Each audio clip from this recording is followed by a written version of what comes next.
Hey, we're out here on kind of a rainy day, taking a look at this bank behind the barn.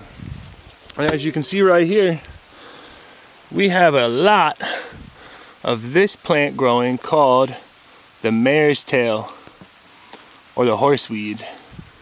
So part of this restoration project is learning how to work with the plants that want to be here and the plants that we want to be here at the same time, so that there's more benefits going on for everyone in the relationship. Now this bank down here was all Marestail yesterday, and I've weeded out a good part of it. I've actually started to reseed it with some rye, which I think is going to do well back here in the shade of this barn. Now you see, we want to plant grass back here, but we don't necessarily want to plant lawn back here. If you look at the natural lawn that's around, it's mostly clover, and you can see that from the little white blossoms that are coming out right now. It's soft, it's great for walking around on, it's wonderful forage, the deer love it, and it's fixing nutrients for the soil in place of something where a cosmetic lawn grass may not do. This is what we want to get growing here.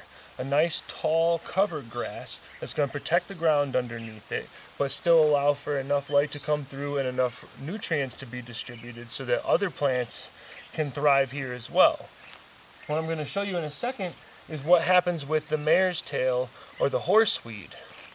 Now, part of this process that we're up here doing, this restoration, is learning how not to use herbicides. And one of the main herbicides that was used on this property was Roundup. And many of you have probably heard of Roundup for many different reasons, but one thing I want to show you is what happens when a plant develops resistance to Roundup. And you can see that here. The Marestail, or the horseweed, has just taken over everything. You know, nothing else can grow on this bank because of the herbicide that was used. So we killed bacterial colonies, we killed fungus systems, we killed lots and lots of life systems that support all the other plants. You can see some of the mosses are coming back up, but none of the grasses came back up. Just a few little wildflowers and a dandelion here or there. And this is what Roundup resistant Marestail can turn into. I'm going to pull one of these out and show you. I mean, this thing is a monster. Look at that bad boy. Look how bushy it is, and how healthy it is, and how strong it is. This is Roundup resistant for sure. It's practically as tall as I am.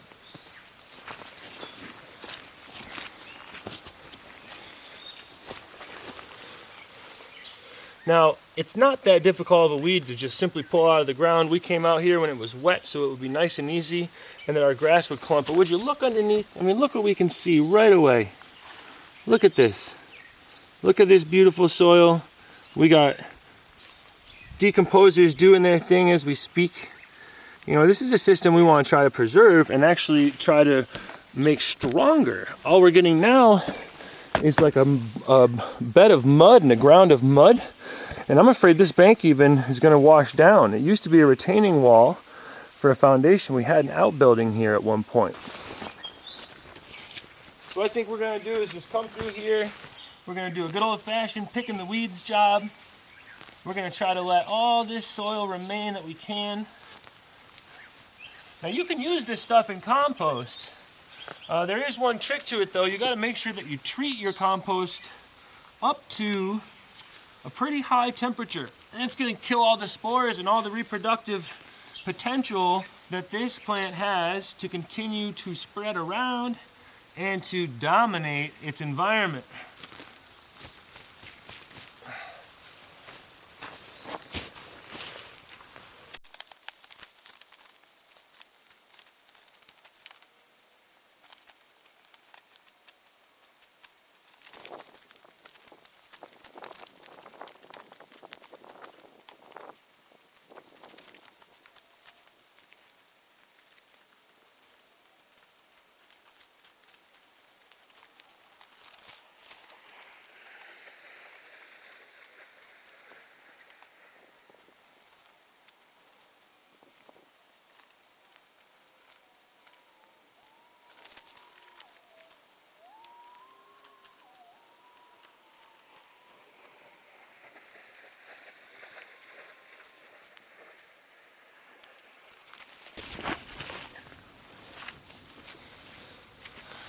So do yourself a favor. Take a few minutes, come outside on a nice light rain day, pull these bad boys right up out of the ground, nice and deep from the root systems.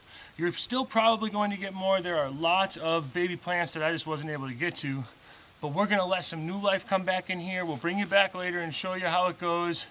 Wish us luck. Thanks.